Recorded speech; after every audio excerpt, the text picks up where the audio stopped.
रोजाना सबसे पहले ये रिश्ता क्या कहलाता है सीरियल देखने के लिए हमारे चैनल को सब्सक्राइब करें। एपिसोड के स्टार्टिंग में हम अरमान को देखते हैं जो फॉर्म के अंदर होता है। यहाँ पर वो अपने साथी से पूछ रहा होता है कि मेरी यहाँ पर जो बोर्ड मीटिंग के लिए फ़ाइल थी वो कहाँ पर है।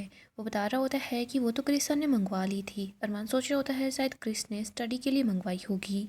अरमान देखता है कि बस 15 मिनट के अंदर मीटिंग स्टार्ट होने वाली है। अरमान ये भी देख रहा होता है कि उसकी जो और माहिरा की पिक्चर्स थी और बाकी की जो सारी फाइल्स है वो यहाँ पर नहीं है।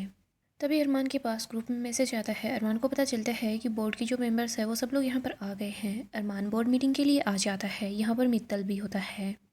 यहाँ पर हम देखते हैं अरमान बोलता है सॉरी, लेकिन मैं आप लोगों का ज़्यादा टाइम वेस्ट नहीं करूँगा। आप लोगों को अच्छे से पता है पिछले कुछ दिनों में मेरे और मिस्टर मित्तल के बीच जो कुछ भी हुआ है। मैं इस आदमी की शक्ल भी नहीं देखना चाहता। इधर मित्तल तो काफ़ी ज़्यादा खुश हो रहा होता है।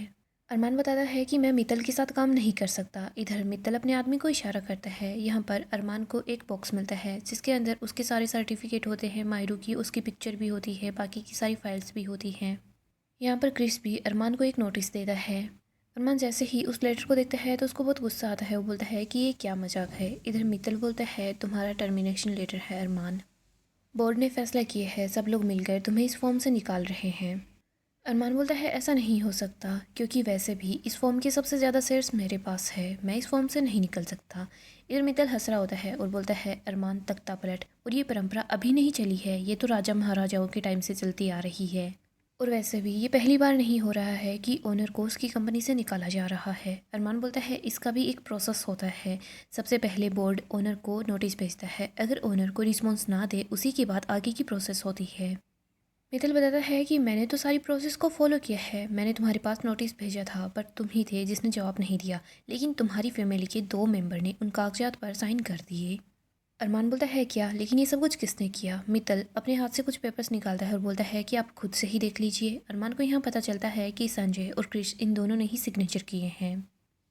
अरमान बहुत ज़्यादा गुस्से में होता है। इधर क्रिश बोलता है कि नोटिस आपकी डेस्क पर ही रखा हुआ था। अरमान बोलता है आस्तीन के सांपों ने अपना चेहरा दिखा ही दिया है। आगे हम अबीरा को देखते हैं जो सेशन के लिए आ जाती है। यहाँ पर वो अरमान का वेट कर रही होती है। वो अरमान के पास मैसेज करती है कि 4 बजे से थेरेपी सेशन है, तुम कहाँ पर हो, जल्दी आ जाओ। अबीरा बोलती है अरमान तो बोल रहा था जैसे ही बोर्ड मीटिंग ख़त्म हो जाएगी तो वो यहाँ पर आ जाएगा, लेकिन अरमान तो मैसेजेस का भी रिप्लाई नहीं कर रहा। यहाँ पर काउंसलर आ जाती है। वो बोलती है कि हेलो अबीरा, आज अरमान यहाँ पर नहीं आए, कोई बात नहीं है, आज का सेशन हम अभी के साथ कर लेते हैं। अबीरा बोलती है नहीं मैम, मैं अकेली सेशन नहीं करूँगी। काउंसलर बोलती है लेकिन क्यों। अबीरा बोलती है क्योंकि जो भी प्रॉब्लम्स है उनको मैं अकेले सॉल्व नहीं कर सकती। आगे हम अरमान को देखते हैं जो बोर्ड मेंबर्स को बोलता है आप लोग बताइए आप लोगों का क्या फ़ैसला है।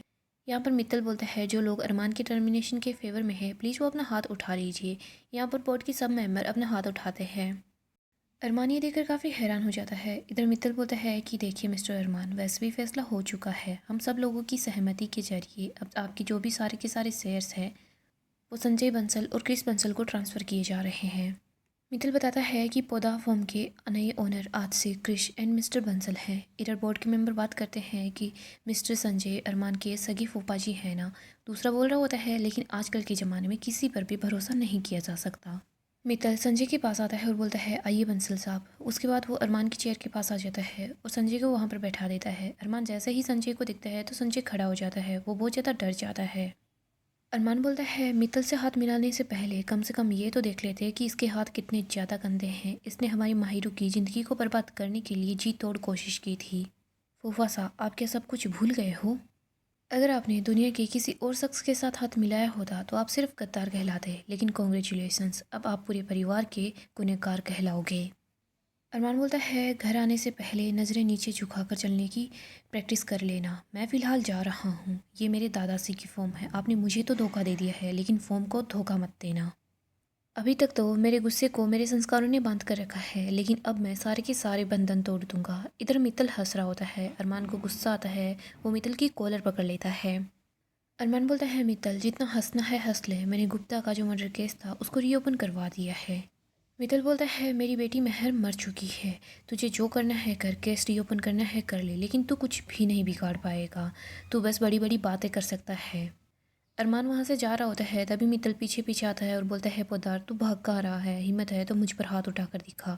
तभी अरमान को गुस्सा आता है और वो मित्तल को एक ज़ोरदार थप्पड़ लगाता है। अरमान बोलता है मुझ में हिम्मत है और तेरी तरह पीठ पीछे वार करने की हिम्मत नहीं है, सामने से वार करने की हिम्मत है। अरमान गुस्सा करके वहाँ से चला जाता है। वो काफ़ी ज़्यादा अपसेट होता है। अरमान फ़ोन का दरवाज़ा बंद करता है और वहाँ से जा रहा होता है। इधर हम अबीरा को देखते हैं। वो बोलती है कि अरमान तुम पर्सन नहीं हो, तुम तो पहेली हो। तुम कभी कभी हमारे रिश्ते को बचाने की इतनी बड़ी बड़ी बातें करते हो और उसके बाद मुझे थेरेपी सेशन के लिए वेट करवाते हो। कभी तो 1000 वर्ड्स के अंदर सॉरी बोलते हो और कभी कभी एक मैसेज का रिप्लाई ही नहीं करते। अगर मैं हमारे रिश्ते को बचाने की कोशिश कर रही हूँ तो कम से कम मेरा साथ भी दे दो। अबीरा परेशान से हो जाती है। वो सोचती है कहीं मैं कोशिश करके अरमान को एक मौका देकर कोई और गलती तो नहीं कर रही। आगे हम अरमान को देखते हैं जो फॉर्म से निकल जाता है। तभी वो बाहर कुछ लोगों को दिखता है। एक बच्ची होती है, उसके साथ उसका परिवार होता है। वो बोल रही होती है कि उन लोगों ने हम पर केस कर दिया है। परिवार के लोग बोलते हैं बेटा तो फिक्र मत कर, जो परिवार होता है वो सबसे बड़ी ढाल होता है और तेरा पूरा परिवार तेरे साथ है। अरमान घर की तरफ जा रहा होता है। वो काफ़ी ज़्यादा अपसेट होता है। उसको याद आता है कि कैसे पहले तो विद्या ने उसको धोखा दिया और काजल ने भी विद्या का साथ दिया और अब कैसे संजय और कृष इन दोनों ने मिलकर अरमान को धोखा दिया है। अरमान काफ़ी ही ज़्यादा अपसेट होता है। आगे हम अबीरा को देखते हैं। अबीरा घर की तरफ आ रही होती है जो काफ़ी ज़्यादा गुस्से में होती है। वो बोलती है कि मैं वहाँ पर सिर्फ अपने लिए नहीं गई थी, मैं वहाँ पर ना ही अरमान के लिए गई थी, मैं हम दोनों के लिए गई थी, लेकिन अरमान की मजाल है वो हमारे लिए वक्त ही निकाल ले। अबीरा देखती है कि अरमान यहाँ पर आ रहा है। अबीरा अरमान को देखती है। वो उसको बोलती है कि अरमान या तो तुम बोल देना कि तुम्हारी गाड़ी ख़राब हो गई है, तुम्हारा फ़ोन चोरी हो गया, तभी तुम मेरे पास मैसेज नहीं कर पाए, मुझे कॉल करके बता नहीं पाए, क्योंकि इससे छोटा जो एक्सक्यूज़ होगा ना वो मैं एक्सेप्ट नहीं कर पाऊँगी। और वो जो थेरेपिस्ट है वो मेरी कोई चाची नहीं लगती, मैं वहाँ पर हम दोनों के लिए गई थी। अब तुम ऐसे बोलोगे कि मैं गुस्सा करती हूँ, तुम काम ही ऐसे करते हो। अरमान कुछ भी नहीं बोल रहा होता। इधर अबीरा बोलती है अरमान अगर ऐसी सिचुएशन होगी तो फिर गुस्सा ही करेगा ना इंसान, ऐसा थोड़ी ना है कि तुम्हारी कोई आरती उतारेगा। अब तुम कुछ बोल क्यों नहीं रहे, कुछ तो बोलो अरमान। अबीरा देखती है कि अरमान बिल्कुल चुप है और वो बहुत ज़्यादा परेशान है। अबीरा बोलती है अरमान क्या हुआ, कुछ तो बोलो, कुछ तो जवाब दो, हो क्या गया है, मेरा दिल बैठे जा रहा है, प्लीज़ जवाब दो। अबीरा देखती है कि ड्राइवर कुछ सामान लेकर जा रहा है। अबीरा बोलती है अरमान ये सब कुछ क्या है। अरमान बोलता है ये अपनों का दिया हुआ तोहफा है। पोदार फॉर्म को मैंने अपना घर ही माना था, घर वालों ने मुझे घर से निकाल दिया और इसी वजह से मैं थेरेपिस्ट के पास नहीं पहुंच पाया, सॉरी। अरमान वहां से जा रहा होता है। तभी अबीरा दौड़कर अरमान के पास आती है और उसको पीछे से हक कर लेती है। अबीरा भी काफ़ी ज़्यादा दुखी हो जाती है। इधर अरमान बताता है कि मैंने फूफासा और क्रिश उन दोनों को पूरी की पूरी फॉर्म सौंप दी थी, लेकिन उन दोनों ने मित्तल के साथ मिलकर मुझे फॉर्म से ही निकाल दिया। अबीरा बोलती है आई एम सॉरी अरमान। अरमान बोलता है तुम किस बात के लिए सॉरी बोलोगी। अरमान अपना हाथ गाड़ी पर पीट रहा होता है। अबीरा बोलती है अरमान तुम्हें लग जाएगी। अरमान बोलता है लग जाने दो। अरमान बार बार अपने हाथ को गाड़ी पर ही मार रहा होता है। अबीरा बोलती है अरमान आज जो कुछ भी हुआ है उसमें कोई भी गलती नहीं है तुम्हारी, जो कुछ हुआ है तुम्हारे साथ नाइंसाफ़ी हुई है। अरमान बोलता है नहीं, आज जो कुछ भी हुआ है वो इंसाफ है जो तुम्हारे साथ हुआ है। अरमान फिर से अपना हाथ गाड़ी पर मार रहा होता है। अबीरा बोलती है कि अरमान बस कर दो, स्टॉप इट। अरमान बोलता है यही दो शब्द होंगे जो मेरी किस्मत मुझे बार बार बोल रही होगी जब मैंने तुम्हारे साथ बुरा किया था। मैंने मेरी किस्मत की वार्निंग को इग्नोर किया और मुझे लगता है किस्मत आज उसी बात की मुझे सज़ा दे रही है। अबीरा बोलती है तुम कैसी नॉनसेंस बातें कर रहे हो। अरमान कभी भी तुम पौधार फॉर्म के लिए अपनी रिस्पॉन्सिबिलिटी से नहीं चूके, तुम फूफासा और कृष्ण की गलतियों को कम मत करो। अरमान बोलता है अबीरा तुम मेरी गलतियों को कम मत करो, ये उन्हीं गलतियों की सज़ा है जो किस्मत मुझसे चुकवा रही है। माँ मुझे लगता था कि वो मुझे सबसे ज़्यादा प्यार करती है। क्रिस और फूफासा मुझे लगता था कि वो दोनों बदल गए हैं। इन तीनों ने मिलकर मुझे ये एहसास दिलवाया कि इंसान अपने कर्मों का फल इसी जन्म में चुकता करके जाता है। तुम ऐसे बोल रही हो और बाकी लोगों को भी यही लगेगा कि मेरे साथ गलत हुआ है, लेकिन मुझे लग रहा है मेरे साथ जो कुछ हुआ है बिल्कुल सही हुआ है। अबीरा बोलती है अरमान तुमने फॉर्म को इतने सारे साल दिए हैं, क्रिस और फुवासा ने जो तुम्हारे साथ किया है उसका हम दोनों के बीच हुआ उससे कोई लेना देना नहीं है। अरमान बोलता है बिल्कुल है। अबीरा यूनिवर्स को पता है तुम इतनी अच्छी हो, तुम इतनी प्यारी हो कि तुम मुझसे बदला नहीं लोगी, इसीलिए यूनिवर्स तुम्हारी जगह क्रिश और फूफासा से मुझसे बदला लिवा रहे हैं। अबीरा मैं यही डिजर्व करता हूँ, उस दिन मुझे दादी सा ने डांटा था और ये यूनिवर्स की डांट है। मैं बहुत घटिया इंसान हूँ, मैं यही डिजर्व करता हूँ। अबीरा बोलती है अरमान चुप करो, तुम बिल्कुल भी बुरे नहीं हो, तुम अच्छे इंसान हो, तभी तो मैं यहाँ पर हूँ, वरना मैं यहाँ नहीं होती। अरमान बोलता है ये मेरी नहीं, ये तुम्हारी अच्छाई है, तुम्हारी अच्छाई है जो तुम इतना सब कुछ होने के बाद भी यहीं पर हो। तुम ही इकलौती ऐसी इंसान हो जिसने मुझे सच्चा प्यार किया, तुमने बदले में कुछ भी नहीं मांगा, तुमने ना मुझे कभी मेरे एहसान गिनाए। तुम आज भी पहले की तरह मेरे साथ खड़ी हो, मेरे साथ खड़ी रहकर मुझे ही संभाल रही हो, लेकिन मैंने तुम्हारा यही दिल तोड़ दिया। अरमान बोलता है अबीरा अगर मैं अपना सब कुछ खो दूँ ना फिर भी मुझे शिकायत करने का बिल्कुल भी हक नहीं है। अबीरा अरमान को गले लगा लेती है। इधर हम देखते हैं घर के बाकी के लोग बाहर आते हैं। विद्या अरमान और अबीरा को देखकर गुस्सा होती है, लेकिन बाकी के लोग बहुत ज़्यादा खुश हो जाते हैं। विद्या बोलती है ये सब कुछ क्या हो रहा है। इधर अरमान घर के अंदर जाने लगता है। अबीरा उसके पीछे पीछे जा रही होती है। तभी यहाँ पर क्रिश और फूफा सा आ जाते हैं। अरमान बहुत गुस्से में होता है। वो घर के अंदर की तरफ चला जाता है। इधर अबीरा भी उसके पीछे पीछे चली जाती है। घर के बाकी के लोग भी वहाँ से चले जाते हैं। यहीं पर क्रिश संजय को बोलता है पापा आज बहुत बड़ा तमाशा होने वाला है। संजय बोलता है होने दे, मैं सब संभाल लूंगा। क्रिश और फूफासा भी घर के अंदर आ रहे होते हैं। इधर हम अबीरा को देखते हैं जो अरमान के पीछे पीछे जा रही होती है। उसको बोलती है कि प्लीज़ अरमान तुम मेरी बात सुनो। अरमान बोलता है मुझे अकेला छोड़ दो। अबीरा बोलती है लड़ाई ऐसे कमरे में बैठकर अकेले नहीं लड़ी जाती। विद्या अबीरा के पास आती है। उसको बोलती है अबीरा अरमान का हाथ छोड़ दे, साफ साफ दिख रहा है अरमान तुझसे नाराज है किसी बात की वजह से। अबीरा बोलती है अरमान मुझसे नहीं क्रिस और फूफासा से नाराज है, क्योंकि इन दोनों ने धोखे से अरमान को फॉर्म से निकलवा दिया और फॉर्म को खुद ने हड़प लिया है। ये सुनकर घर के सब लोग काफ़ी हैरान हो जाते हैं। दादी सा बोलती है जमाई सा क्या ये सच है। संजय बोलता है हाँ। काजल क्रिस के पास आती है। उसको बोलती है कि क्रिस तूने अपने भाई को फिर से धोखा दिया तो एक ही गलती बार बार कैसे कर सकता है। काजल बहुत गुस्से में होती है। इधर संजय बोलता है कि काजल ऐसे चिल्लाओ मत। काजल बोलती है आज आप मेरी बात मत काटिएगा वरना आपके लिए अच्छा नहीं होगा। तानिया क्रिस के पास आती है। क्रिस को बोलती है ये सब कुछ क्या है, आपने बोला था कि मैं सुधर गया हूँ लेकिन ऐसा बिल्कुल भी नहीं दिख रहा। अब तो आप झूठ बोलते वक्त भी नजरें नहीं चुराते हो, आंखों में आंखें ढालकर झूठ बोलते हो। चोर भी एक घर को बार बार नहीं लूटता है, लेकिन आप बताओ आप हमें कितनी बार लूटोगे, इतना लालच। संजय बोलता है ये सब कुछ हमने लालच में नहीं परिवार की भलाई के लिए किया है। संजय बोलता है मित्तल बोर्ड के बाकी मेंबर्स के साथ मिलकर फॉर्म को हड़पने वाला था और इसी वजह से हमें दिल पर पत्थर रखकर ये फैसला करना पड़ा। हमें जानबूझकर अरमान को फॉर्म से निकालना पड़ा और नतीजा ये निकला कि फॉर्म के आज भी सबसे ज़्यादा शेयर्स हमारे पास है। विद्या बोलती है क्यों है संजय भाई साहब, आप दोनों तो पोदार्स हो ही नहीं।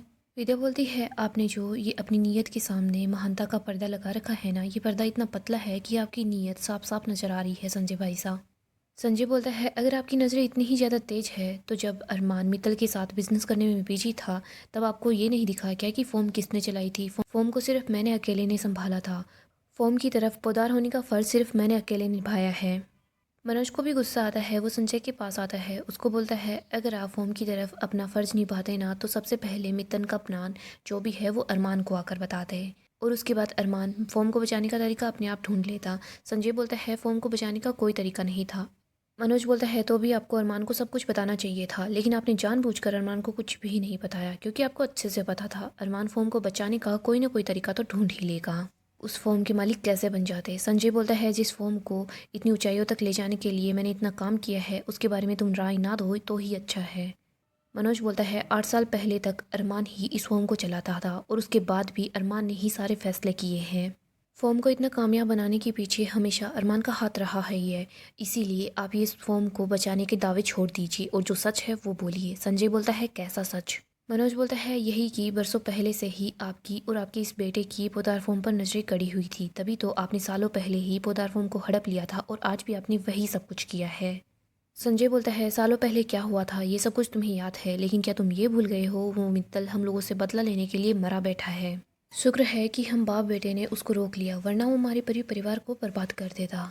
विद्या बोलती है भूले तो आप है भाई साहब, ये जो आपका बेटा है ना ये ज़मीन पर पाँव रखकर नहीं चलता, आपके आत्मसम्मान पर पाँव रखकर चलता है। इसकी लानतें सुन सुनकर आप ये शहर छोड़कर जा रहे थे, लेकिन आप भूल गए हो क्या अरमान ही था जो आपको बाइज्जत वापस घर में लेकर आया। संजय बोलता है आप मुझे बुरा भला बोल रही हैं। विद्या बोलती है भला बुरा नहीं बोल रही मैं आपको, आप तो एहसान फरामोश हो। विद्या क्रिस के पास आती है। उसका कॉलर पकड़ लेती है और बोलती है क्रिस तू क्या बोल रहा था, जब तेरी जॉब चली गई थी तो अरमान के सामने भीख मांग रहा था नौकरी के लिए, तो उसने भाई होने का फ़र्ज़ निभाया, लेकिन तूने क्या किया। अरमान ने तुझे फिर भी फॉर्म में रखा, काश उसी दिन अरमान ने तुझे फॉर्म से बाहर निकाल दिया होता तो अच्छा होता। आप दोनों तो आस्तीन का सांप हो, लेकिन आस्तीन का जो सांप होता है ना वो आप दोनों के सामने संत है।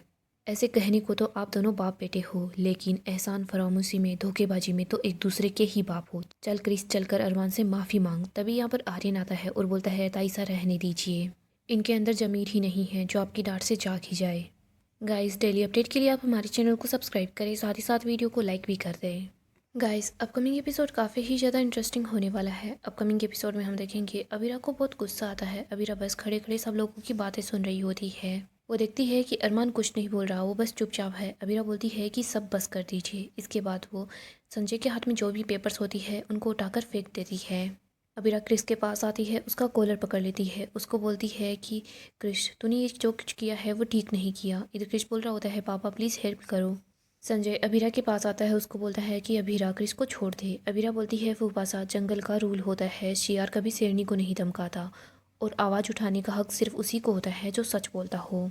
अभीरा बोलती है तुम लोग पेपर पर चाहे 100 बार झूठ लिख दो, लेकिन सच यही है कि पोदार फॉर्म पहले भी अरमान की थी, अभी भी अरमान की है और हमेशा अरमान की ही रहेगी। आप लोगों ने धोखेबाजी से इस फॉर्म को हड़पा है ना, लेकिन देखिएगा मैं फिर से इस फॉर्म को अरमान को दिला कर रहूँगी, चाहे आप लोग कुछ भी कर लीजिए, आपके सामने मैं खड़ी हूँ। सो गाइस, नेक्स्ट एपिसोड काफ़ी ही ज़्यादा इंटरेस्टिंग होगा। अगर आपको अपडेट्स जानना पसंद है तो हमारे चैनल को सब्सक्राइब करें, साथ ही साथ वीडियो को लाइक भी कर दें।